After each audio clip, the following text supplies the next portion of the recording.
And finally, the 2023 presidential candidate or presidential elections that was held on the 25th of February last week, Saturday, has been laid to rest as Nigeria formally has a new president in the person of Bola Ahmed Tinubu of the All Progressives Congress. Good morning and welcome to Rise and Shine Daily. My name is Janice Cobham. Thank you so much for being a part of our show. Good morning, Africa. Good morning, Nigeria. Good morning, Akwa Ibom State. It's a good day to rise and shine wherever you are. It's a good day for you to be alive. My name is Uyai Aniekan, and I am delighted to be here this morning. I'd like to encourage you to be a part of the community and let us hear your thoughts on the issues that we raised on the floor of Rise and Shine this morning. Of course, a lot of things are happening in Nigeria at this time. We have varying opinions. Of course, our phone lines will be displayed on the screen, so do feel free to call us on those phone lines and also send us WhatsApp and text messages. Let's feel your pulse this morning. Good morning, Janice. Good morning, Ah, Uyai. Yeah, General so elections done and let to rest. kinda. Yeah. When you say late to rise, maybe in terms of announcement of Mm-hmm. who becomes the next president and President elect. succeeds, Mm-hmm. President Muhammadu Buhari. We are also looking forward to all of the post-election tribunals that will ensue from this Mm-hmm. particular elections. But just to let us know that this is one election in the history of Nigeria that will be said was keenly contested. Even from the results, we see that everyone put in their best in trying to deliver their different candidate, their different preferred presidential candidates. But here we have it, a president that will be succeeding President Muhammadu Buhari for the next 4 years.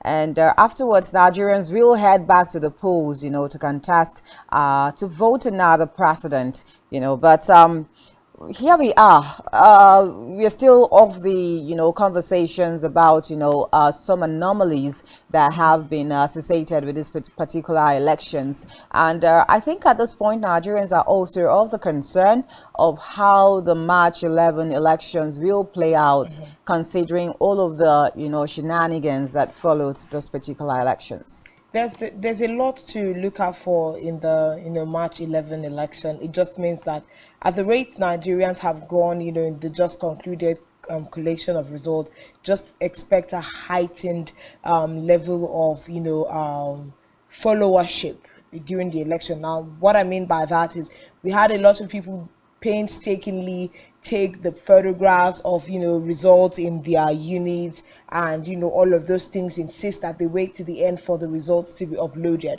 I feel like we would expect a double of that kind of activity during the governorship elections, maybe across the country. But there's also a risk for us to think, oh, the gubernatorial elections are not so much of my business. Whatever the state governments like at different levels, they can do whatever they so please. But it can go different ways. Either we're going to see a double of how Nigerians were painstaking at the polls, Yeah. or we're just going to see them just leave it to chance, as it were. Two things is either at this point they can really trust the system, or they really don't care. At this point, I feel like that's where Nigerians stand. Looking at how things have proceeded in the last couple of days. Okay, but I would like to quickly, share a thought from Ruben Abati, considering also this particular elections, and he says this may be the worst, the most competitive general elections, the seventh since 1999, but it is also the worst in terms of management. Violence raged in Lagos, Rivers, Taraba, as political gladiators turned the election into war, an opportunity for bloodshed. I think maybe that would just lead us into our major stories for this morning, Mm-hmm. where, of course, we saw violence, protest now in Lagos and also in Abuja, where demonstrators took to the streets to demonstrate their anger as to the fact that some of the numbers of the polls of the results that were mentioned were not exactly the numbers that was given to INEC at the end of the day.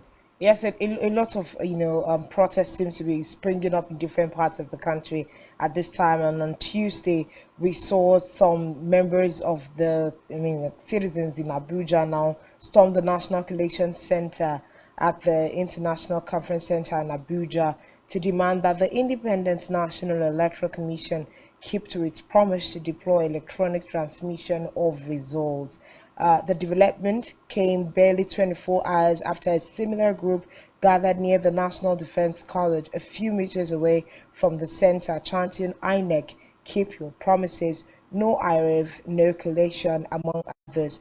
Now, Tuesday's demonstration saw the angry youth expressing dissatisfaction over the electoral empire's refusal to deploy live feed to transmit election results electronically.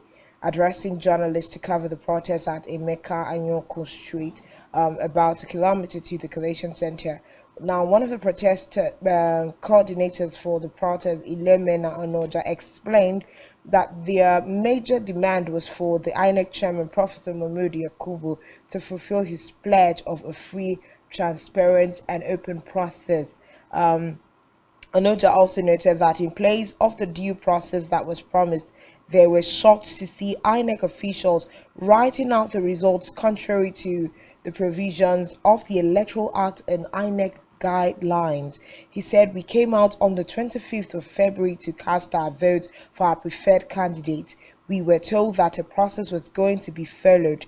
This process involves accreditation, voting, and our ballot will be counted. After it has been counted, it will be transmitted directly to a central server, and that on the day of the election at the National Collation Center, that central server will be displayed and we will be able to also follow the result. Now, these are some of the concerns that the protesters in Abuja actually raised when the reached out on the street. Now you can see the placards right there. It was mostly a grievance around the IREF and the processes that were not duly followed. Over and over again, we continue to hear how Nigerians, even certain lawyers, have continued to hamper on the fact that the Electoral Act had clearly stated how the process of bringing out the numbers during the votes were to be carried out, but then we directly see that that was not followed. Yeah, definitely. And of course, we also saw the people of Olu, Osu, and Oru Federal constituency of Imo State yesterday as well protest at the headquarters of the Independent National Electoral Commission in Owerri over the declaration of Canis Nwachukwu of the All Progressives Congress as the winner of the election in the federal constituency. Of course, the protesters held placards saying that no election took place in the federal constituency owing to the insecurity that was ravaging the area. They also said they were surprised to read the next day that Nwachukwu of the APC had been returned as the winner of the election. So generally, the truth of the matter is the 2023 presidential and senatorial elections that held on Saturday was marred by a lot of anomalies, and we are yet to see INEC categorically try to redress these things. And I know that at some points there were some people like Dino Malaye who raised up objections, during the counting of the votes, collations of votes now at the National Collation Center in Abuja, and he was said to be obstructing proceedings, and obviously too, the INEC national chairman Mahmoud Yakubu was of the opinion that any party that is aggrieved about the results should head to the judiciary to seek redress. So we are also looking at a situation where this particular election will be tightly contested. The results will be tightly contested at the court as well. So we'll also be looking at post-election tribunals, and only God knows how long that will take at the end of the day. We've also had a lot of people, take to social media to say that the mandate has actually been stolen. But the truth of the matter is, as we speak right now, we have been given a new president in the person of Bola Ahmed Asiwaju Tinubu. So here we are, still talking about election, all of the things that prevailed during elections, and most of the things that we'll keep seeing even as we move forward. Yes, there's a lot of things happening at this time now.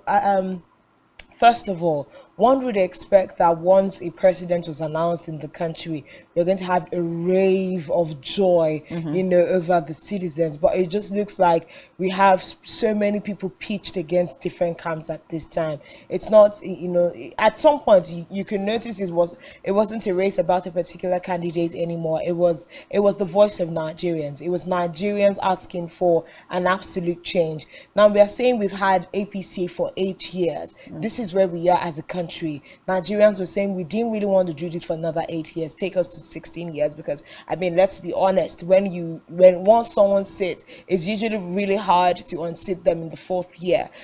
For whatever reason, they seem to just resurface after the first 4 years again. Because I mean, at this point, do we really trust the system to say, okay, if this person goes to work for 4 years and we do not like how he runs the affairs of our country, we will wait for 4 years and unseat you in the next round of elections? We are not so if you sure do not that, do well. yeah, if you do not do well, yeah. So just let's say a benefit of doubt. But as opposed to the expectation, because a lot of people had so many hopes, a lot of high hopes for this election. I don't seem to see that joy, that rave on the street. The atmosphere is not tickly with joy, upon the announcement of the results. And then something else we are beginning to see, of course, during the whole course of Mahmoud Yakubu making the announcements, we had the APC have a particular attitude and air around, how they're receiving all the bombardments coming from Nigerians. And we've also seen APC tell Atiku Abubakar and Peter Obi now to emulate the former president of the country, Goodluck Jonathan, and just accept defeat. Now, these are some of the things that APC, are beginning to realize as they have been announced as the winners of the just concluded February 2023 general elections. But these are the things that are happening, and we are like, okay, is this really how, like you would always ask, do all our elections have to end in the law courts? Does the court have to decide who is going to sit on the stage? Because it looks like, I mean, this was just yesterday, the number of street walkouts we were experiencing around the country. Today is, as at this time, this is just a few minutes past 7 o'clock. We do not know what we are going to be experiencing today as a whole. If yesterday we already had several states come out and cry foul on the results of the election, like you rightly said, in Imo State, we are having set places where elections did not hold, yet results were given. During the collation in Abuja, we had Mahmoud Yakubu announced results that had not even yet been uploaded on the servers. So it was the whole system was overturned. I think that Mahmoud Yakubu should have, as a matter of fact, given Nigerians a fair and credible elections, in terms of, if you're saying that, okay, so this is how the Electoral Act Amendment Bill says that elections should go. Remember also that when the Electoral Act Amendment Bill was approved and assented to by President Muhammadu Buhari, there were just a lot of congratulatory messages to Nigerians and of course to the president for assenting to that bill, because it was also thought that, the bill has come to curb a lot of the discrepancies that we are seeing now that has marred this particular elections. We saw that the bill was coming to do that. And of course, the introduction of the beavers as well, was another great idea and technological innovation that we brought into the whole process.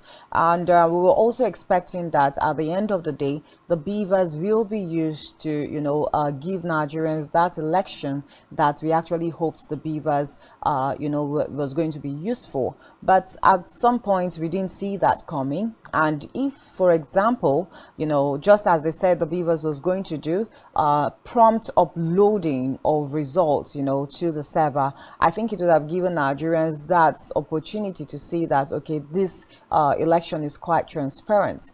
But with the way the whole thing played out, Nigerians are at the point where they begin to raise questions. Okay, so why are you not? And that's why I said yesterday that Mahmoud Yakubu has given the whole political and electoral process a lot of loopholes for people to begin to say that, the election wasn't fair, it wasn't inclusive, there was just a whole lot of voter suppression and voter oppression, and for most of the polling units that did not have elections held, what are they going to do about it? Are they just going to shut Nigerians up and deliberately disenfranchise Nigerians in their thousands, or more like in their millions, So are they going to disenfranchise Nigerians at this moment? Because obviously a precedent has been announced already, and we cannot say let's go back to begin to do reruns of elections in those areas, that did not have elections held. But we also know that on the Sunday after the general elections, we had like 16 states, that was mentioned by INEC, and these states, according to Mahmoud Yakubu, were, what's that now? Was because of the insecurity, that bedeviled those areas, which caused elections not to hold in some polling units in those areas. So reruns were carried out, okay? But we still have situations where Nigerians are still crying that a lot more people were disenfranchised. Exactly. So what happens to those There are still places, even on that Sunday, that still didn't vote. We are talking local governments. We are talking wards and units, of people that were disenfranchised. There was, as far as I'm concerned, this is one of, those elections that had a serious systemic error in it. It was a system failure by INEC put together. But I think something else that, outrightly surprises me is that so far so good, we haven't heard the president of the country, Muhammadu Buhari, say anything concerning all of the upheavals that we've heard since the elections were done. He has not come out to address the country, allay fears. At this point, can he really tell Nigerians that he is, excited at how the elections were carried out? I mean, he was big on leaving a legacy of free, fair, and credible elections. Would President Muhammadu Buhari really say that he got what he wanted as a gift back to Nigerians at this time? Well, obviously, maybe he would say that he has given Nigerians a legacy of free, credible, and fair elections. But I think that that will not be the case, because not a lot of Nigerians are satisfied with the outcome of this particular general elections. We also had international observers say same about the elections, that was marred with a lot of discrepancies which have not been addressed as we speak. Yes. But again, let's just take a look at the announcement of Bola Ahmed Tinubu as the next president of the Federal Republic of Nigeria, and of course a video where he celebrated and also danced to that particular announcement. In every election, there's definitely going to be a winner and a loser as well. So let's just take a look at that, and we'll be right back.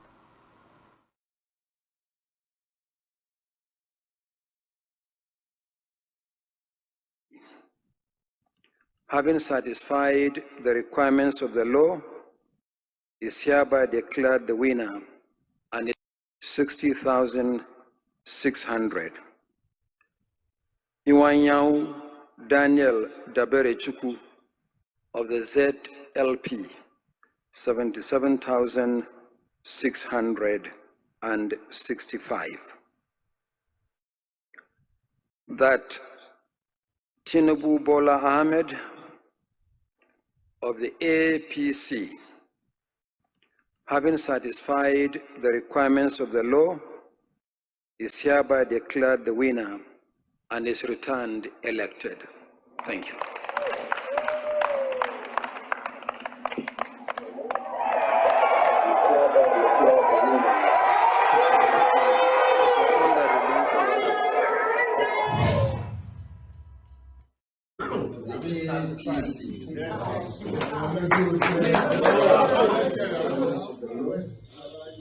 Is hereby declared the winner and is returned elected.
Democratic Party, then PRP, People's Redemption Party, SDP, Social Democratic Party, YPP, Young Progressive Party, and the Dalit Labour Party, the ZLP.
Okay, thank you very much. Please resume your seat. It's 1,919. Tinubu Bola Ahmed of the APC, 8,794,726. Miadi Peter Nana Chukudi of Abga, 61,166. Oche Princess Chichi of the AM, 25,961.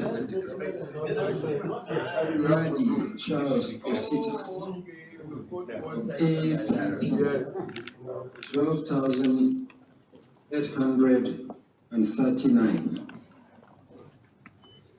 Adenuga Sunday Oluwafemi of the Hood Party BP, 16,156. Obi Peter Gregory of the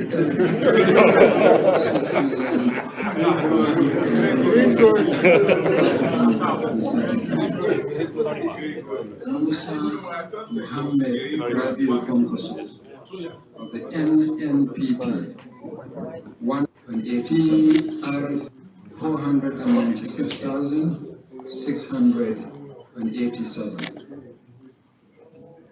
Osakwe Felix Johnson of the NRM, 24,869.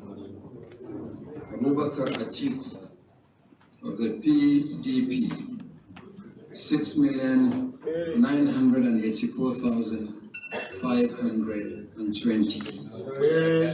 Abiola Latifu Kolawole of the PRP, 72,144. Adebayo Adewole Ebenezer of the Social Democratic Party, Ado Ibrahim Abdul Malik of the YPP, 77,665. The battery is going down. Yeah, the battery is down already. That Thank you. You have to be fast. of the APC,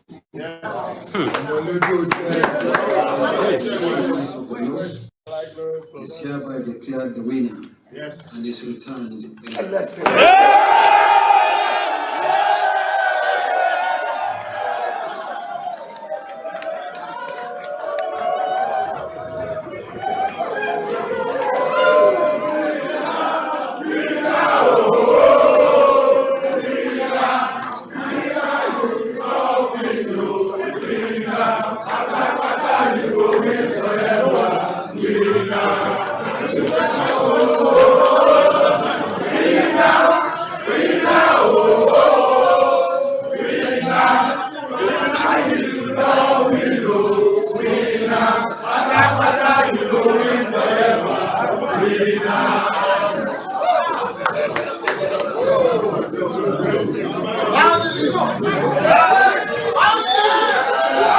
Of course, there are very big congratulations to Bola Ahmed Tinubu. Tinubu of the APC.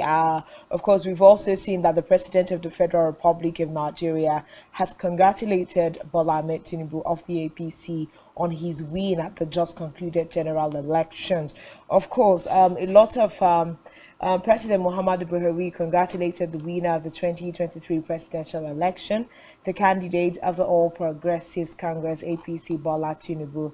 Now, reacting to the results announced in the early hours of Wednesday, President Buhari in a message said, "I congratulate His Excellency Bola Ahmed Tinubu on his victory, elected by the people. He is the best person for the job. I shall now work with him and his team to ensure an orderly handover of power. The election was Africa's largest democratic exercise in a region that has undergone backsliding and military coups in recent years. This election demonstrates democracy's continued relevance and capability to deliver for the people it serves within Nigeria. The results reveal democracy is ripening in our country.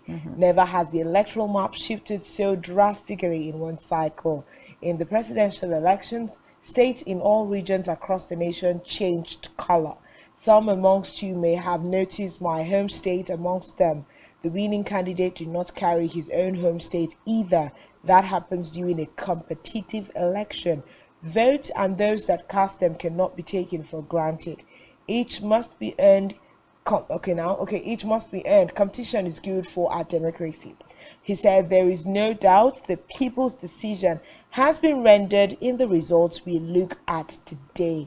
That is not to say that the exercise was without fault. For instance, there were technical problems with electronic transmission of the results.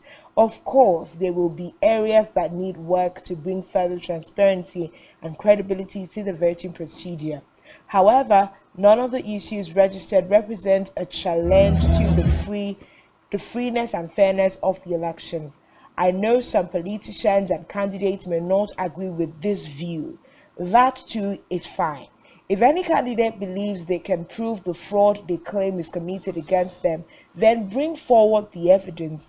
If they cannot, then we must conclude that the election was indeed the people's will, no matter how hard that may be for the losers to accept. If they feel the need to challenge, please take it to the court, not the street.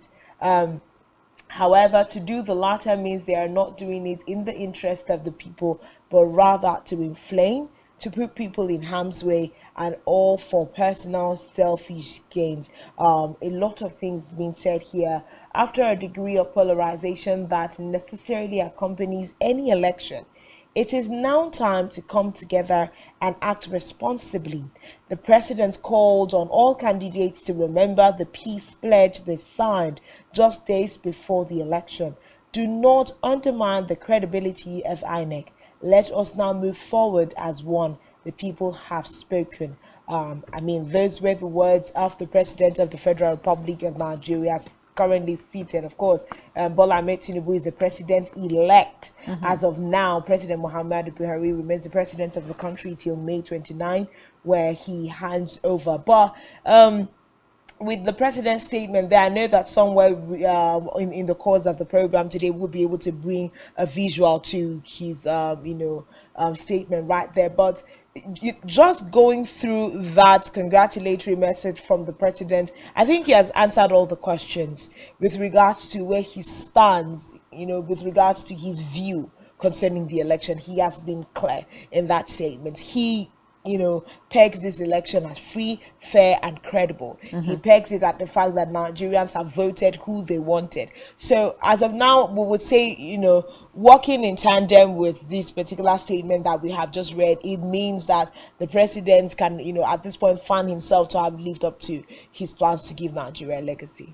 Yeah, definitely. And he has also reiterated the fact that for those that are dissatisfied with this particular elections, they should seek redress in court and not necessarily fan the embers of anger and on the streets, more like saying Nigerians shouldn't come out in protest, because I know that a lot of people at some point said they were going to protest the outcome of the elections. But I also think that if the president wants to be fair enough, some of the issues that have been spoken about in this particular election should also be addressed and not necessarily be swept under the carpet. Yeah, because so even his statement, that sounds, yes, sounds like sounds they're just like swept under the carpet. Yeah. So it's more like if you have evidences to regain, or the discrepancies that has been associated with this particular elections, bring them forward. But I also know that there are just a lot of evidences flying around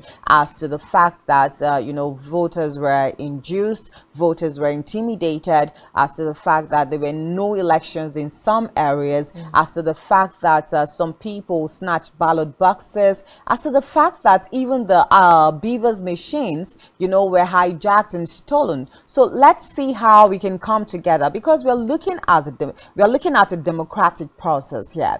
And I like the fact that he's also mentioned that democracy in Nigeria is ripening, is deepening. From 1999 up till now, we've had an unbroken record of democracy. Okay, so let's see how we can build further by looking at coming back to the drawing board, bringing all those things that would see as discrepancies or anomalies in this particular elections, and try to see how we can work on them for better electoral processes. We have an election that is coming up in a couple of weeks from now, and do we also see are we also going to be seeing these kinds of discrepancies play out again during the elections? We also know that election in Nigeria or in any place in the world cannot be devoid of some pockets of violence, but when it becomes too much and everybody is crying foul the story to told a particular throughout the nation, yes, everybody is crying foul to a particular process, then I think that there has to be some kind of reviews as to that process. And so for me, it's just so we can move forward in terms of our electoral processes and even the democratic process that we're talking about as a country.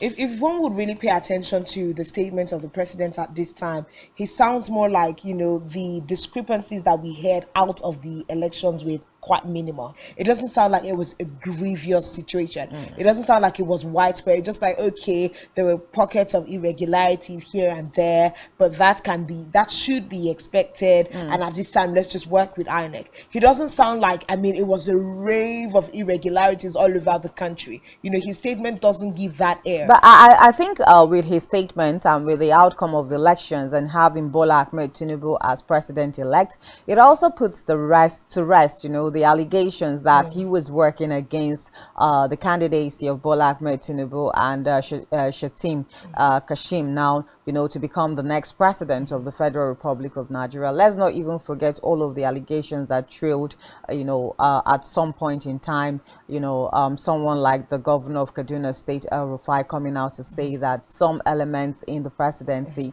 are working against, Bola Ahmed Tinubu. And the president at every time tried to let Nigerians know that this is the person he has endorsed and this is the person that he has, will become the next president of the Federal Republic of Nigeria. So all of that, what has played out right now, just puts to rest those allegations, I think I must say. Well, at this point, we'll just keep our fingers crossed and see how Nigerians continue to embrace this. But I think peace is of essence at this point. Like the president has said, if you have any grievances, the best place to head right now will be the law courts. And I hope that the judicial system of this country is ready. But at this time, let's just move quickly to the news brief desk, where we have Mary Joseph on standby to bring us global news. When we continue, of course, we'll be looking more in-depthly into issues arising out of the just concluded elections. Do stay with us.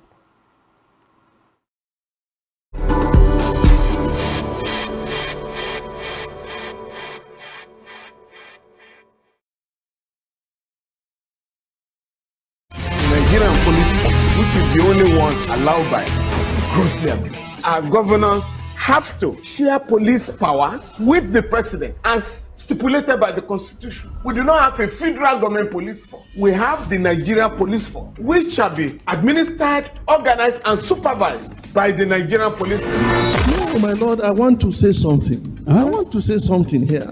Perhaps it might also enlarge the scope of people who should be invited here for examination. My Lord, if we cannot find those who literally murdered Abiola, who are those people who could be said to be the beneficiaries of the death of Abiola? Rogers has linked you with some of the killings he did. He never did.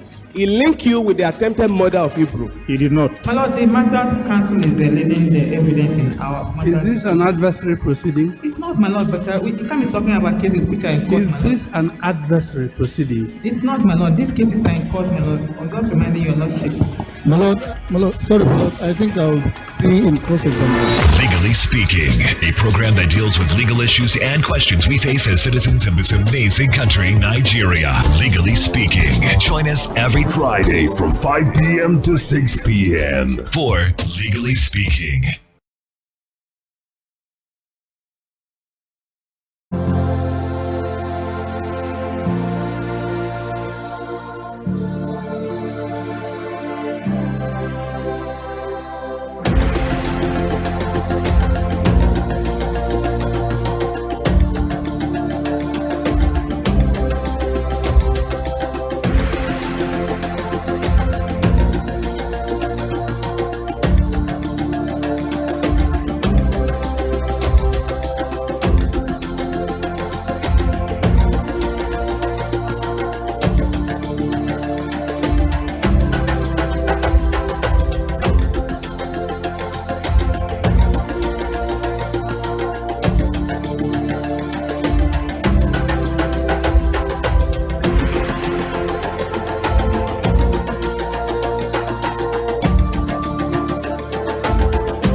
One truth not often told is about the transformation that Africa has undergone in recent decades. Africa is shaping its own destiny and should be referred to as the African opportunity. On Spotlight Africa, we paint the African picture the African way, laced with truth, detail, and the color of the African continent. Join Uyai Anyekan every Tuesday and Thursdays at 4:30 p.m. Spotlight Africa, telling the African story.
government, Secretary General, delegates. This was the Lagos Nigeria for Spectrum TV to recover 40 lives in County.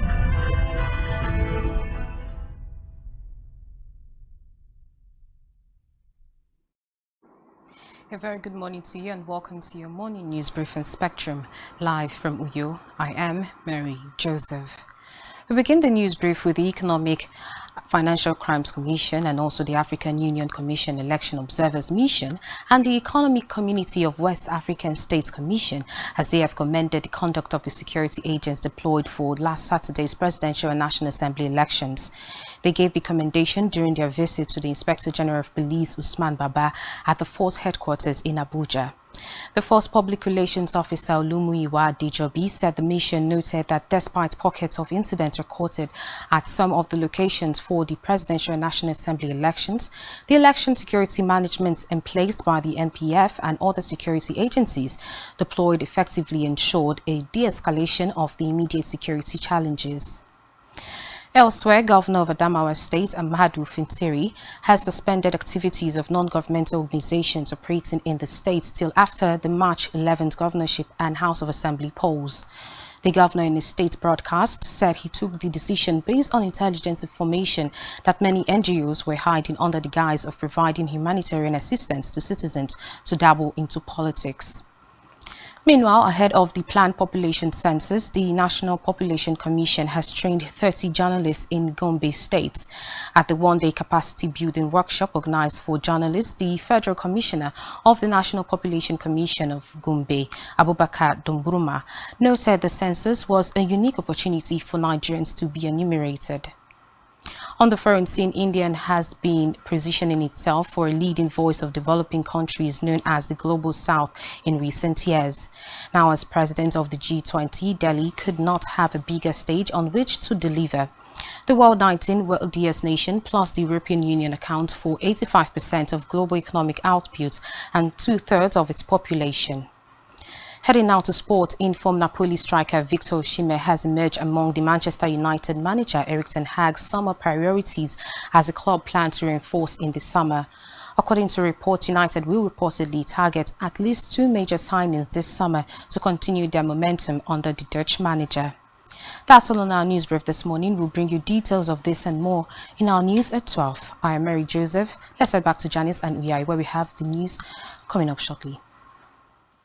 Government, Secretary General, delegates. This was the Lagos Nigeria for Spectrum TV to recover 40 lives in County.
All right, many thanks for still being there. Of course, Rise and Shine daily. And we just came off the news brief desk where we had Mary Joseph tell us some of the stories making the rounds in the country and globally as well. But just to keep you up to speed with some of the issues we've been talking about on Rise and Shine this morning, and to also encourage you to be part and parcel of our show this morning, we touch light on some of the discrepancies that has been associated with this year's policy presidential elections that happened on Saturday, and the fact that there's been a lot of demonstrations across the country as to the elections as well. And we also brought you stories that Bola Ahmed Tinubu of the All Progressives Congress has been officially announced as the president-elect, the person going to be taking over from President Muhammadu Buhari. But just a quick one now, we are going to be looking at our Spotlight Dailies, where we get to share details of some of the major stories making it on our national daily. So we go straight now to Spotlight Dailies.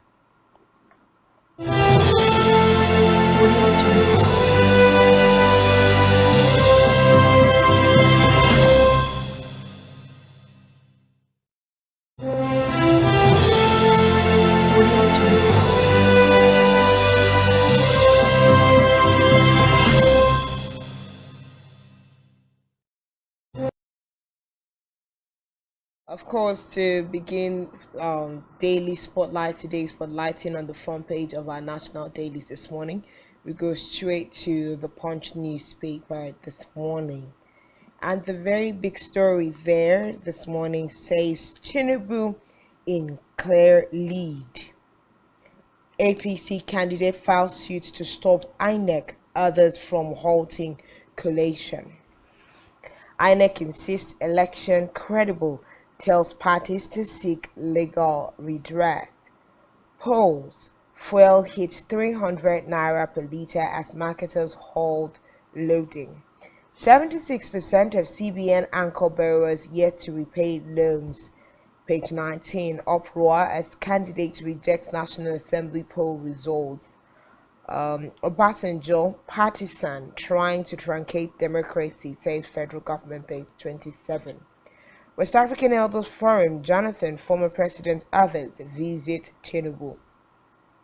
Those are all the stories that we have on the front page of the Punch newspaper. Okay, let's quickly go to Daily Sun this morning. We have a couple of stories on the front page. The big story says presidential elections, Tinubu beats Atiku Obi in votes volume as APC, PDP, LP tie in states won. And the writer says APC garner 8.76 million votes in 32 states. FCT wins 12 states. Okay, PDP gets 7.16 million votes, wins 12 states, and Labour Party records 5.83 million votes, clinches 12 states. We have another story here that says why Abia Charter of Equity can't be ignored, mascot Kalu. And the story here says PDP, LP step up pressure on INEC to cancel exercise order fresh polls. And the writer says, I won't quit. Challenge results in court. INEC boss replies. Police arrest alleged syndicate over beavers manipulation in Abuja. And okay, that seems to be all of the stories making it on the front page. Of course, the other part of the Sun this morning is an advertorial. But those are some of the stories on the front page this morning. I see that there are more like less stories, you know, on our front pages this morning. Well, most of the attention had been on the election at this time, so that might be the reason. So we move just next to the Nation newspaper, and of course, everyone is in celebratory mood. Tinubu is president-elect. INEC declares APC candidate winner with 8.794726 votes to get certificate of return at 3 p.m. today. Okay. We have here APC Tinubu Shetima urge cut to prevent stoppage of results collation by INEC. We also have here 10th Senate. APC wins 51 seats. PDP 27, LP 5, SDP 2, YPP 1, NNPP 1. Polls cancellation call. Federal government, eminent Nigerians lambast Obasanjo. We see here that's definitely everything. Of course, we see a rundown of how everyone did at the polls at this time there on the front page of the Nature newspaper, and that's definitely everything that we have for newspapers this morning. Okay, so that's it on our papers, Spotlight Dailies. We open up the phone lines for Nigerians to have their reactions. If there are anything you want us to talk about this morning, please do also call us on the numbers displayed on your TV screen. We're still looking at the just concluded presidential elections and National Assembly elections that was held on Saturday, the 25th of February 2023. Of course, like we know, it is officially announced and declared that Bola Ahmed Tinubu of the All Progressives Congress is the president-elect and will be having his return certificate today by 3 p.m. So all fingers are crossed for that particular one as well. But the good thing about the elections, Uya, is that at the end of the day, not also forgetting, you know, that the elections had to take like 3 full days before the results were finally put to an end and a winner emerged. But we see that it was really tightly contested. And I must also, you know, say that the Labour Party on its end, from the background of the no structure and all of that, you know, could actually come out the strong, knowing fully well that before now the Labour Party was not predominantly, you know, a strong political party in terms of even vying for a position as strong as the presidential seat of the Federal Republic of Nigeria. But from nowhere, Peter Obi comes and sweeps, you know, this kind of vote that he has swept across the country. I think it's a big win, whether he wins or not, you know, but it's also a big win for him. Also considering some comments that were made, snide comments that were made against Peter Obi and the Labour Party, that in some states, you know, he will not be able to even go past, you know, 2, 3, 4, 5 votes. But surprisingly, I think that he did well at the polls, considering the fact that some people would say street credibility. He had that street, you know, fan base, you know, out of the whole social media hype and everything. We saw Nigerians go to the polling units to show people that, you know, we are not just ranters on social media pages, but we are out here to actually make things happen. And it shows that a new Nigeria has also been birthed, if you ask me, because this is the first time in the political terrain and atmosphere of Nigeria that Nigerians will sit glued to their television set, you know, asking who becomes the next president. It's never been like this in the history of our electoral process or even our democracy. It has always been, oh, before even the results are reeled out, you already know who's going to be the winner at the end of the day. But I think that for all the political parties that have contested for these particular elections, it was keenly tight, you know, it was keenly you know, fought for, contested. When we look at the likes of Bola Ahmed Tinubu, we look at even Alhaji Atiku Abubakar and also Peter Obi. Let's even not talk about Kwankwaso, because from the election results so far, he just won in Kano State, which before now we knew that Kano State was more like a very strong hold, you know, for Kwankwaso. But I think that it was tightly contested. The elections were actually tightly contested, and for Peter Obi, he did way better than expected. The kind of turnout and the results that Peter Obi, you know, churned into the polls were things that even, you know, a lot of people did not expect. Even some Nigerians did not expect that he was going to be able to go that far, that the party was going to go that far. I mean, like you talked about snide comments, we heard even the likes of Alhaji Atiku Abubakar ask that who is Labour Party, who is Peter Obi. You know, they don't have the structures to be able to do, you know, win the elections. But we see the margins are so short, between 7 million plus, 6 million plus, and 5 million plus. So we're looking about a million plus gaps between all three of them. Like the first three people that tightly contested the elections, and at this point we can actually say that Nigerians did win this election because it was an election for Nigerians did win, and there was a really big statement made. Whatever you put your mind to do, you can actually achieve it. We can now show that, I mean, we do not always have to depend on two parties alone. Now, I'm of the opinion that now we do not know how the aftermath of the elections are going to turn out, but one thing we can expect is a lot of post-election tribunals.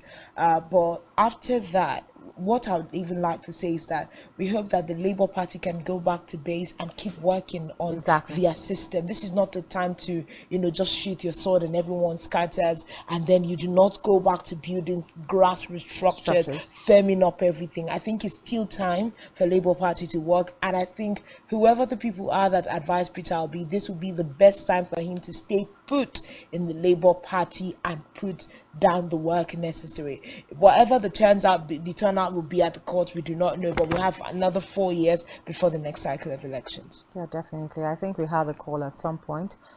If the caller is still on, we can take that. But of course, the phone lines are on your TV screen. Do well to call us and give us your contributions as to some of the issues or some of the stories making it on our front page this morning. Hello, good morning. Hello, good morning. Good morning. What's your name and where are you calling us from? My name is Tony. I'm calling from Benue State. Okay. Hi, Tony. Good Hi, morning. good morning. Good morning. Well, election has come and gone for presidential. And I have a word for youth. They should not be tired. This is what we have been seeing for a long, long time in Nigeria. That since 1999, this is what we have been witnessing. It's quite unfortunate that this very one, so many of them will be disappointed, and maybe in consequent election, you won't see them coming out to come and vote. They should not be tired because one day we'll get it right. And for the civil society that pressed this electoral act of 2022 to come in existence, they have a lot of work to do for Nigeria. Because I'm not a party of going to street to fight, going to street to destroy. I'm not a party of it. But I know as long as the civil society and other meaningful Nigeria can fight this 2023 electoral act to come to existence, they can fight to the extent to see that one day we'll have an election that will be free and fair in the country. Kudos to the youth. And once more again, I urge them not to be tired. The journey of thousands might start from a day. Yeah, it starts with one step. Thank you so much, Tony. Words of encouragement there from Tony from Benue State this morning. I think still talking about the youth of Nigerians, they proved one point, and that point was the fact that the mandate should be of the people.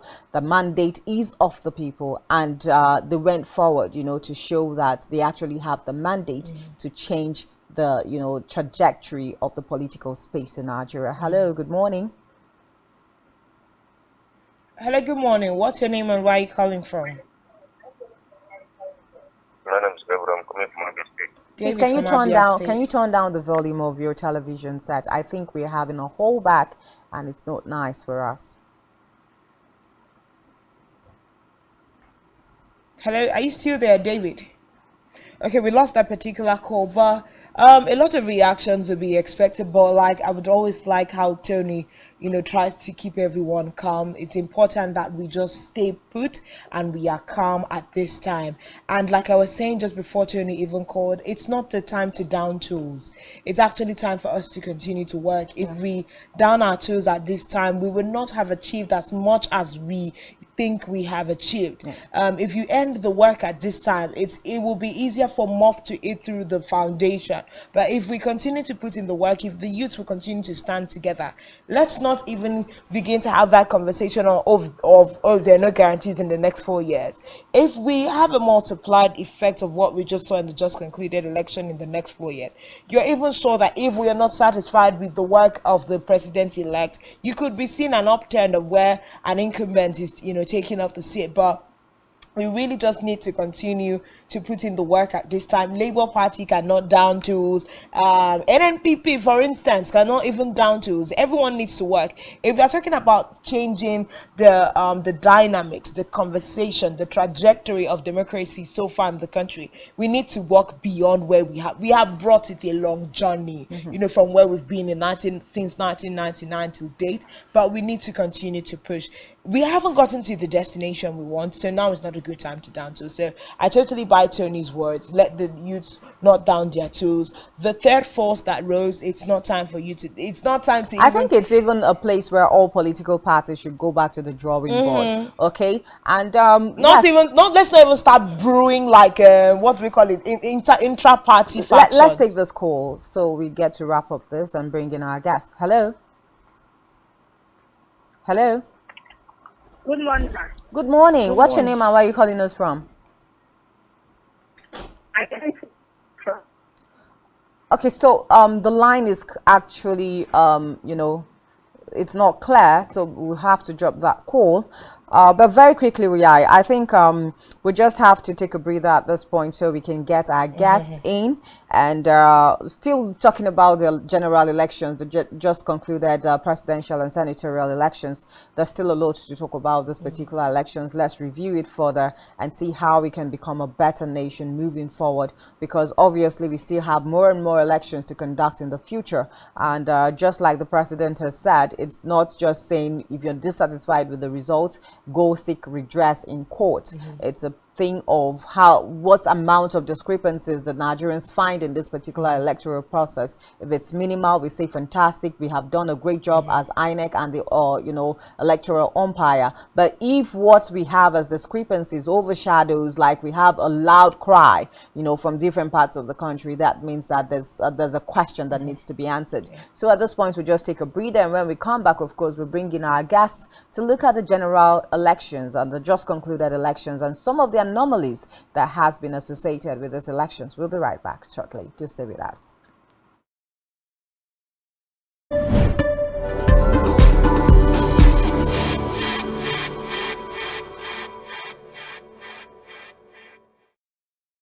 Nigerian police, which is the only one allowed by grossly abuse. Our governors have to share police powers with the president as stipulated by the constitution. We do not have a federal government police force. We have the Nigerian police force, which shall be administered, organized, and supervised by the Nigerian police force. No, my lord, I want to say something. I want to say something here. Perhaps it might also enlarge the scope of people who should be invited here for examination. My lord, if we cannot find those who literally murdered Abiola, who are those people who could be said to be the beneficiaries of the death of Abiola? Rogers has linked you with some of the killings he did. He never did. He linked you with the attempted murder of Hebrew. He did not. My lord, the Matters Council is leading the evidence in our matters. Is this an adversary proceeding? It's not, my lord, but we can't be talking about cases which are in court. Is this an adversary proceeding? It's not, my lord. These cases are in court, my lord. I'm just reminding your lordship. My lord, sorry, my lord, I think I'll be in cross-examination. Legally Speaking, a program that deals with legal issues and questions we face as citizens of this amazing country, Nigeria. Legally Speaking. Join us every Friday from 5 p.m. to 6 p.m. for Legally Speaking.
One truth not often told is about the transformation that Africa has undergone in recent decades. Africa is shaping its own destiny and should be referred to as the African opportunity. On Spotlight Africa, we paint the African picture the African way, laced with truth, detail, and the color of the African continent. Join Uyai Anyekan every Tuesday and Thursdays at 4:30 p.m. Spotlight Africa, telling the African story.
Nigerian police force, which is the only one allowed by grossly abuse. Our governors have to share police power with the president as stipulated by the constitution. We do not have a federal government police force. We have the Nigerian police force, which shall be administered, organized, and supervised by the Nigerian police force. No, my lord, I want to say something. I want to say something here.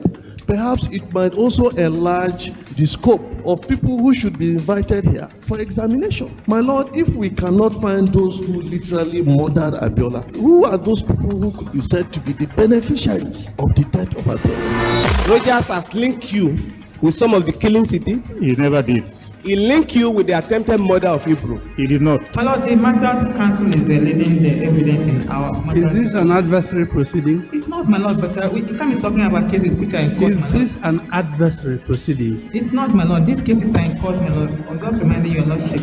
My lord, sorry, my lord, I think I'll be in cross-examination. Legally Speaking, a program that deals with legal issues and questions we face as citizens of this amazing country, Nigeria. Legally Speaking. Join us every Friday from 5 p.m. to 6 p.m. for Legally Speaking.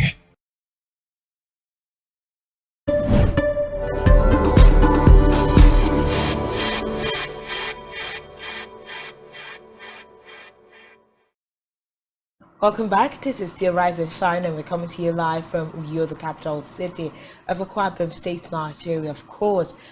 Bringing you information of things happening around the country. It's a big day. We've had big news that Bola Ahmed Tinubu of the All Progressives Congress has been announced as president-elect in the just concluded general elections held on the 25th of February.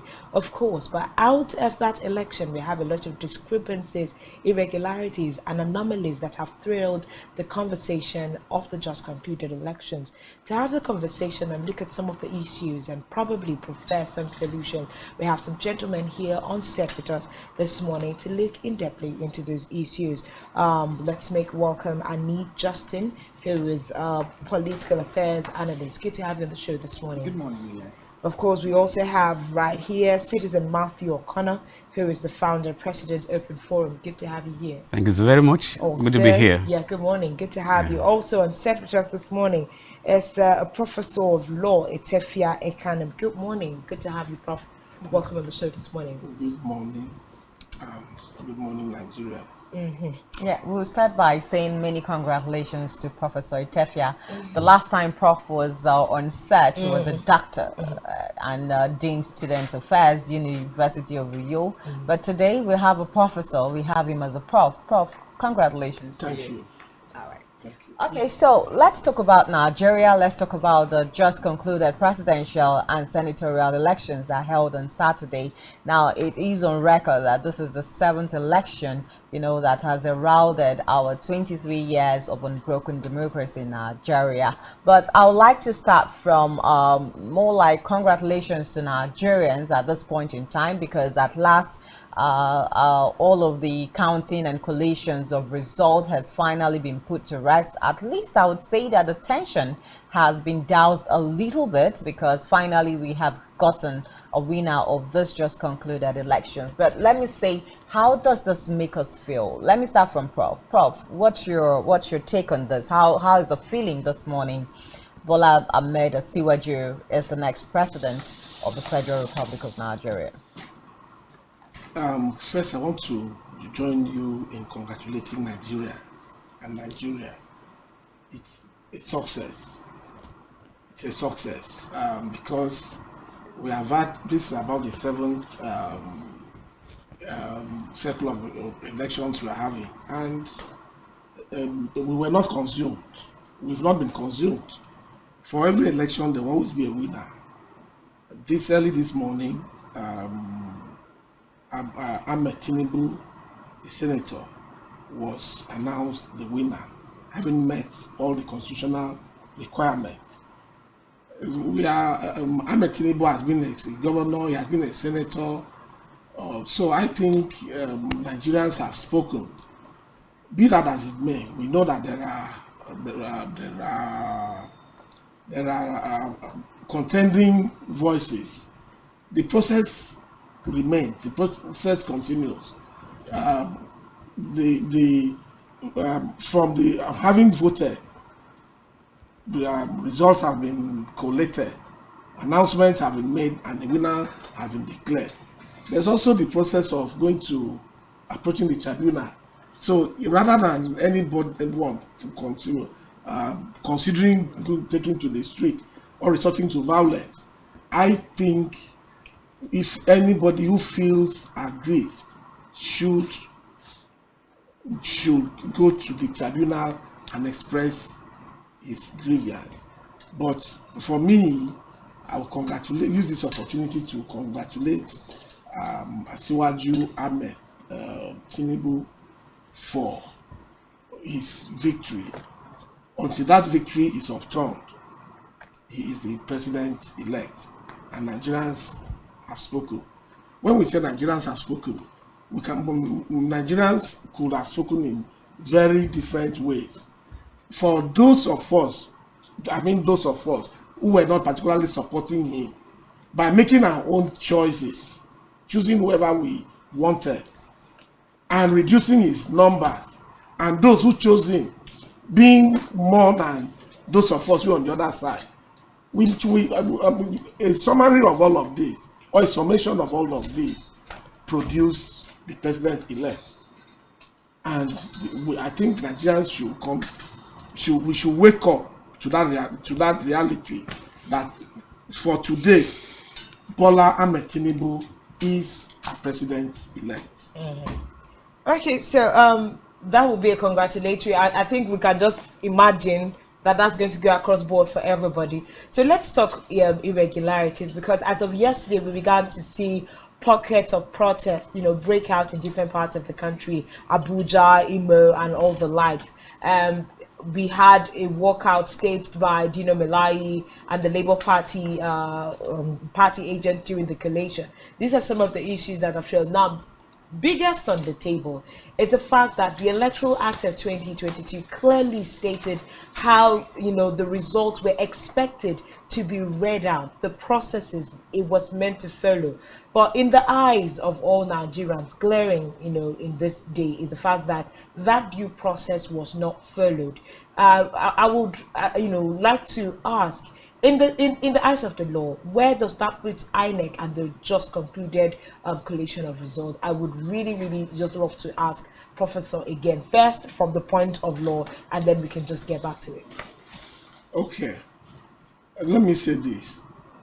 I was very disappointed that the agents of the Labour Party joined the crowd in walking out, because some of us believe that party represents a new face, a new Nigeria, a Nigerian that if we were unable to get it today, there's a tomorrow. But if they were dissatisfied with the collation of there the is a procedure. Collation is one step. After collation, if anybody is aggrieved, the court is there. Besides, you need to be there to even gather the fact to take to the court. At the time you pull yourself out of the process and you want to stand outside and complain, for me, I thought the better thing would have been their grievances were registered. They registered their grievances. They should have waited to gather more points, more issues that would have come up, so that when they get to the tribunal, they will be able to articulate their positions. Now, on the issue of how the results were collated, the law is clear. And many of us believe today, even INEC itself has not come out to tell us that they followed the letter of the law. So we note that, and we now approach the tribunal. There is this impression which some people have expressed. Okay, they just want us to finish this process so that we go to court and to the tribunal. And I ask, what is wrong in going to the tribunal? The draftmen of our constitution had foreseen a situation like this. So this is not something that one could say we were taken aback. We were not. That is why the law has provided that window. If anybody is aggrieved, the tribunal is there. If one is not satisfied at the tribunal of first instance, that he appealed. So you're saying that there was absolutely no room while the collation was being done for people to be able to ask questions, because it felt like the party agents were there, the numbers were not tallying, but they could not speak up in that moment. Do we have to wait, to get to the tribunal to say, oh, Professor Yakubu Mahmood, these numbers are not tallying with the numbers that we expect that would have come out from our states? No, I'm not saying they shouldn't have spoken. They spoke.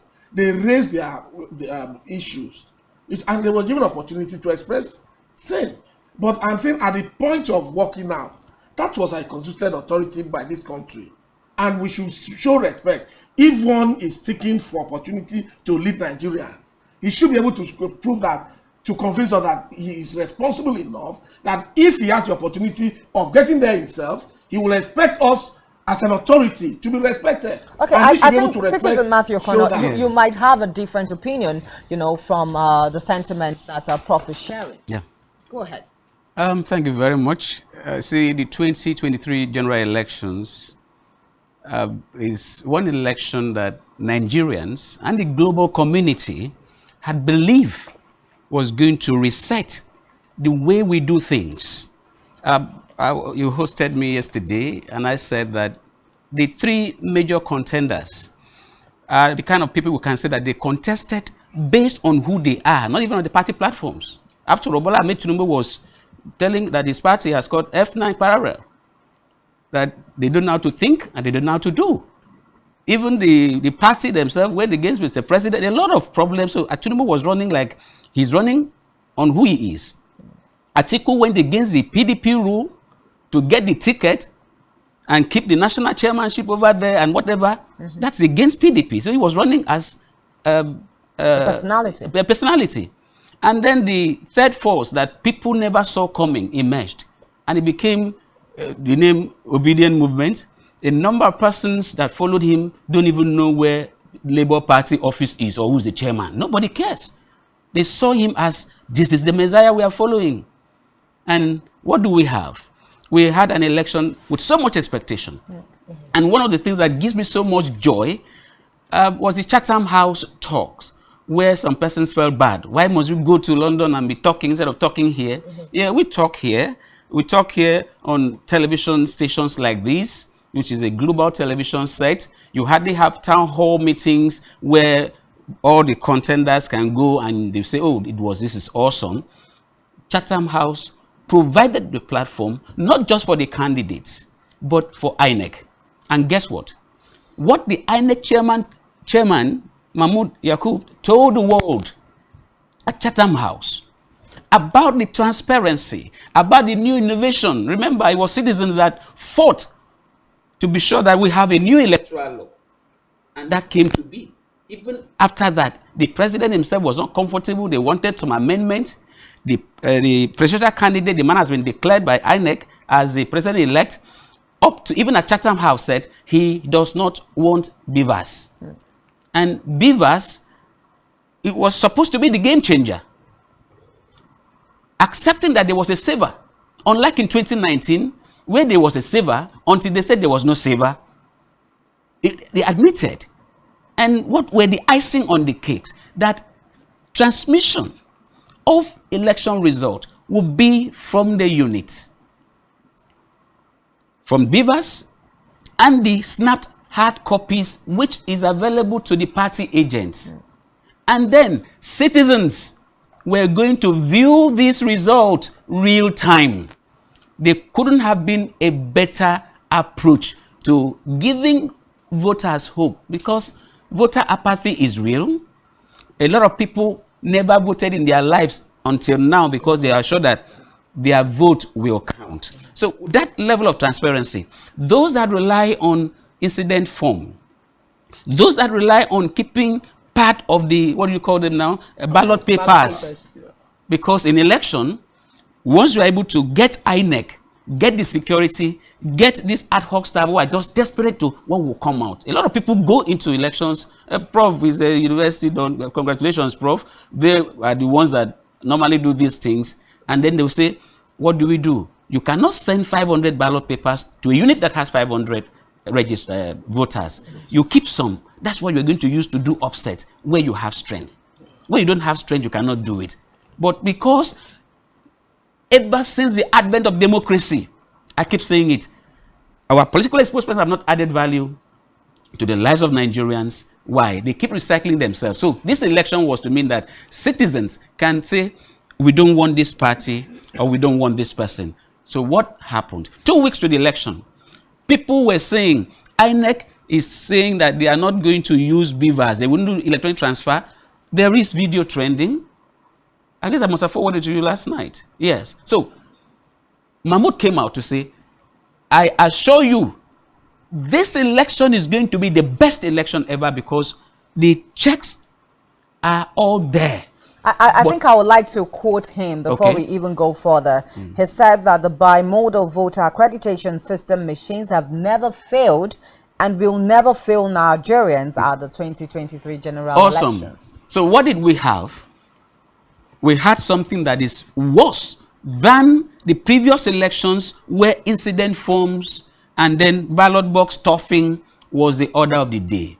Because from what we hear, and for the fact that conscious citizens became interested. Remember, in every community, you may not have, for example, you have a village or a unit where you have about 500 voters. The number of politicians there may not be more than 20 or 30. In the entire community, those are the politicians. Those are the ones that can rig. Those are the ones that can kill or die. The real voters are more.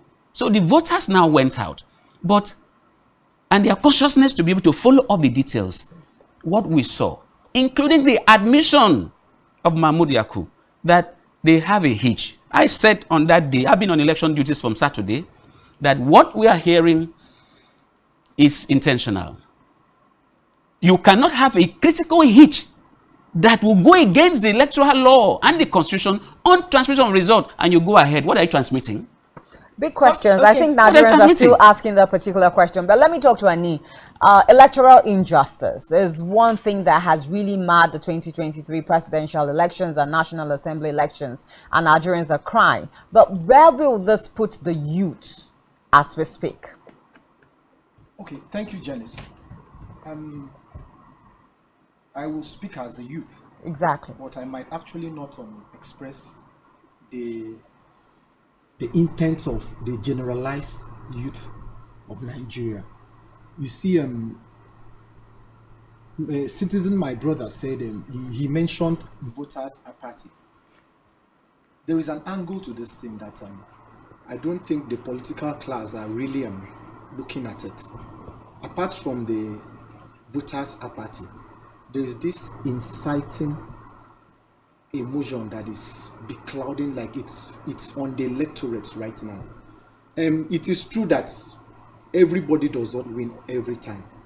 Someone will win and someone will lose, but there's a level of confidence that the youths bestowed on this process. It was a process that bordered on integrity. It was a process that the youths believed that at least for once we are going to get our voices out there.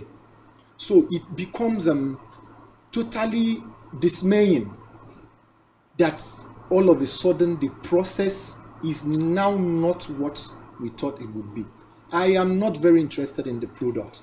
So far, Senator Governor Bola Ahmed Tinubu has been announced as president. Well, that's substantiative till maybe whenever we get to the tribunals or courts. But I'm talking about the process that bettered it, because in the next 2 Saturdays, or is it a Saturday? Yeah, it's Saturday. It's Saturday. Yes. Yeah, we are having another set of elections. Now, what is going to be the implication of what happened on the youth? I'll take Lagos State, for example. What are the projections? You're going to see a very volatile electioneering environment, because a lot of people are going to come out to become vindictive. They'll come out with an intent to maybe cause mayhem because they believe in the system they had. That retaining, that thing that made them to be peaceful and believe that whatsoever happens, we are going to get our voices out, has been taken out. So what are we going to have at the end of the day? The same voters apathy we had before now is returning in full force, and now is returning with a kind of vengefulness. Already we are seeing pockets of protests, which Nigerian protests, they say it's peaceful, but we don't know the angle it might go in the next few days.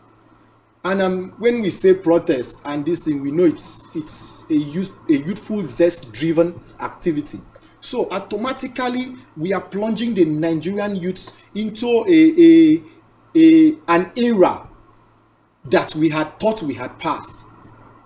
This election, sincerely, I feel this election is worse than 1999 when we started the whole new democratic dispensation. This election is akin to the 1992 MKO Abiola and 93 Tafa election. You cannot tell us that this process, these are the procedures, the steps, and we believe in you. And you make us to have that confidence in your integrity, personal integrity, and you make us to take your word. Then all of a sudden, you turn around, just like I said yesterday, in the middle of the game, and you switch roles. And for crying out loud, we are a citizen of a country that has constitution, a country that has an electoral law, and you cannot just turn around and do things on your own. If, for example, the servers were down and you couldn't collect electronically, there would have also been a modality to tell Nigerians. You don't just ride over them and decide you're going to collect manually because you think you are the chairman and maybe you have whatsoever it takes to be there or whatsoever. I mean, if we want to go further, I believe there are things they are not explaining to us. All right. Because so let's look at the fact that international communities have begun to, sending their reviews of the just concluded elections, and so far from where we stand, it's not looking good because of a lot of these international bodies have scored us below the belt. It wasn't as it ought to be. Security was not, security was porous. It wasn't transparent. We've had IDI now say that INEC was not transparent. And one thing off what just to piggyback off Annie right now, he talked about communication. There was a very large lacuna in communication in this election. Even when during collation we saw some people attempt to ask Professor Mahmoud Yakubu questions, he was quite evasive in his manner of response. He didn't quite hit the question or give it a rest that would probably have deterred the likes of Dino Melai from working out, because his answers to those questions were quite evasive in most people's opinion. Now let's look at where international communities stand. The fact that as it stands, this election are against the dictates of the Electoral Act, but we see the fact that the INEC chairman continued with all the processes not left. Citizens of Kono, do you believe that at this point should Nigerians just take what they see? Because I mean, some of the conversations continue now. Oh, we have gotten to the place where we can say, oh, the Lord's will has been done. Well, it's a huge disappointment, but I run an NGO and we try to assist vulnerable people, and vulnerable people are not just the people that we may consider that are illiterate. Their economic well-being is not okay. In Nigeria, every class of citizens are vulnerable, and he talked about the youth. The desire for a new Nigeria, where the Nigerian factor that has to do with fraud, with corruption, everything negative, we were trying to do away with it and introduce the Nigerian dream that will speak of excellence, that will speak of results at any level. We just lost that now, but it's not over yet. I am an optimist, and the international community sent in both local and international observers over 146,000, close to 150,000 observers. I'm not sure there's anywhere in the world that the election had been so observed. And for anybody who is true to himself, will be able to appraise the observations made, including ECOWAS even this morning, that the election is nothing to write home about. And for now, even when Prof spoke, he did not congratulate INEC for a job well done. Anybody that will congratulate INEC for a job well done, such a person should be seen as one of the problems of this country, because we because I actually wanted to ask Prof if for him, the election as conducted on Saturday was free, fair, and credible. Okay, before I address that, you said that the elections went against the dictates of the law. I think that's The Electoral Amendment Act. That's too hasty for anyone to say. It's very hasty. There's nowhere in the world where we have perfect election. Yeah. We set a template for ourselves, and we try to follow that template. We observed that there were things that didn't go down well. It is not for us to say that it went against the dictates of the law. It's only the court of law that can decide that. So let us not try to be preemptive. We can express our position that the elections didn't look well. But for me, I think Nigerians had opportunity to express themselves. I wasn't everywhere. In fact, I was in the studio throughout that day. But from the studio, we watched Nigerians, many Nigerians, the young and old, going out to express themselves. They did that. There will be an opportunity where we can then sit back and say, okay, in my polling unit, this was what we had. I will now compare it with what INEC had brought up. That cannot be done on the street. That can be done on the street. Getting to the street and continue, people will just continue arguing. This one said it was 1, 2. This one said no, it was 2, 3. No. As a country, we should not even think of that. We go to protest. Students were at home for several months. We did not protest. I agree with you that a process has begun. This process may not necessarily end today. This election has been one of, for me. Let's just quickly take this call. Hello? Hello? Good morning. Please quickly just give us your name and where you're calling from. What's your name, please? What's your name? Dr. Damme. Okay, go ahead, please, very quickly now. I thank you for your observation and your presentation. And please, we should be conscious of how we express our feelings. Because I work in Federal University and I also observe the elections. So whatever decision, whatever expression we give, it should be holistic and based on facts and figures. We don't have any other country except this one. If you put that the system down, we don't have the privilege to sit down and discuss it. So I won't jump issue with the other colleague, the NGO system, but we should get information. So anything we are giving out to the Nigerians should be on facts and figures. As I say, I'm an academic. I also monitor the election. Okay, thank you so much. I think your point has been gotten. Thank you so much. Your point has been gotten. Obviously, he's trying to say that we should base it on facts and figures and not necessarily, more like preempt. Let me use the words of Prof now. You see, like I was saying, yes. Said Nigerians had the opportunity of going out to express themselves. Violence, could have been pockets of violence here and there. Opportunity will come for all those issues to be addressed. If in the polling unit, like I said earlier, 30 votes were recorded, and what INEC has put up is less or higher than that, there will be an opportunity for us to express ourselves. This is the only country we have.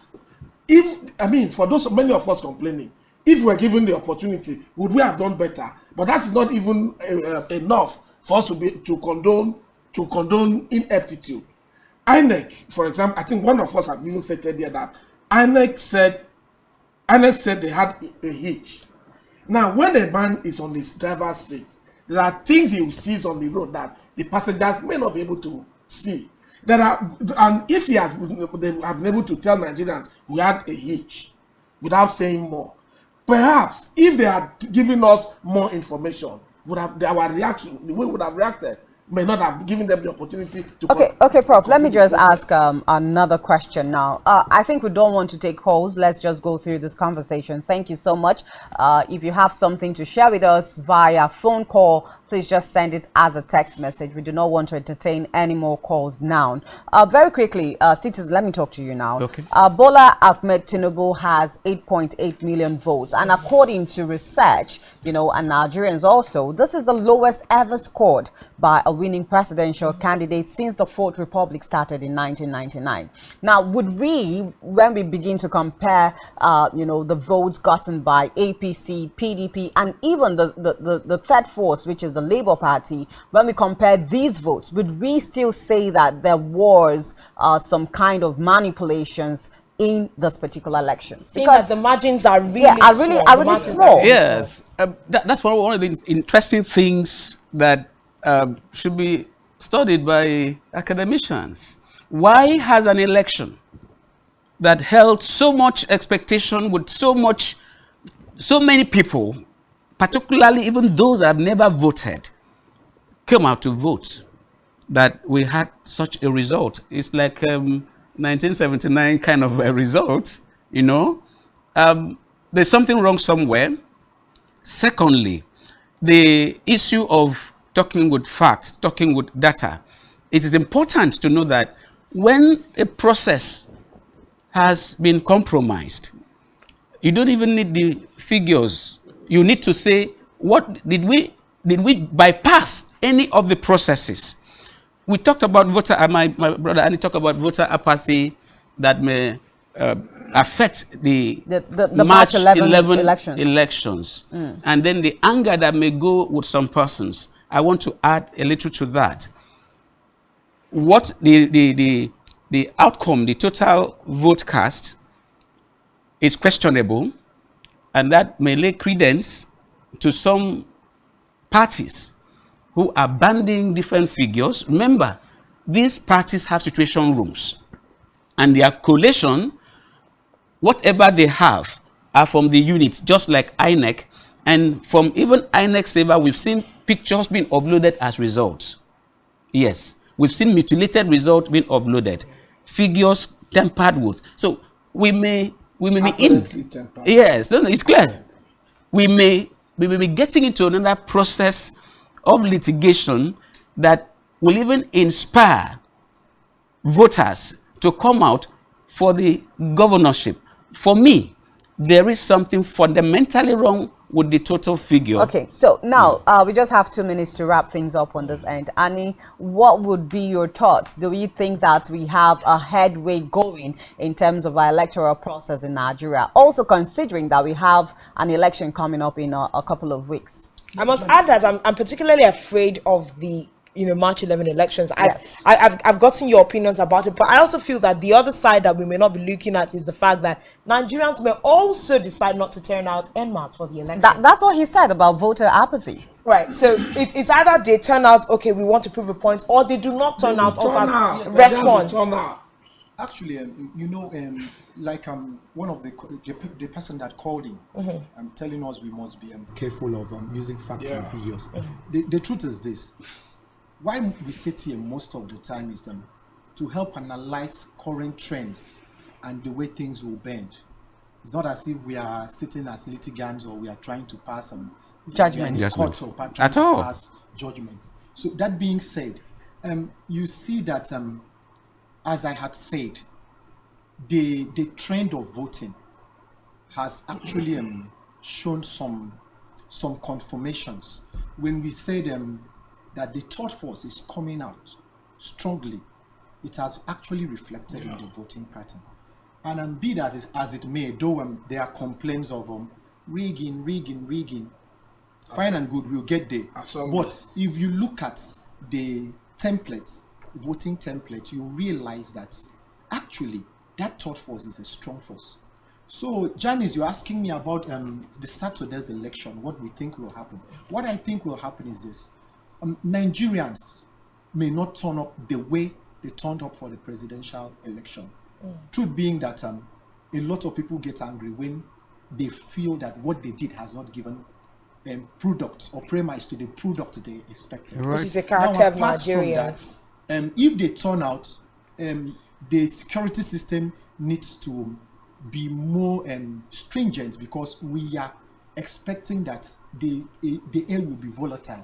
Okay, I think our time is up, Annie. I think we'll just have to continue this conversation tomorrow, because there are just a lot of things that we have to talk about. The place of the security. We've seen videos, videos where the security system was even compromised during this election. So we'll return back here again tomorrow, gentlemen, and still talk about, some of the discrepancies that mark this political, presidential elections. But I must say a very big thank you to you, Annie Justin, political analyst. Thank you so much for coming. And of course, Citizen Matthew O'Connor, thank you so much for coming. Thank you for having me.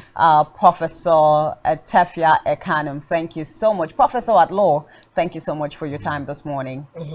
Definitely, that's the size we can take in this particular time, but we'll continue to address issues that have emanated out of the just concluded general elections. But this is the size of the show that we can take for today. Tomorrow we will definitely continue. So if you have questions and concerns, do well to send them to the phone lines that you already have. My name is Uyai Aniekan, and it's a big thank you to you for being a part of the show today. Of course, my name is Janice Cobon. We'll see you again tomorrow for another edition of Rise and Shine Daily. Thank you so much for all those that tried to call in and be a part of our show this morning. We'll definitely see you again. Bye-bye.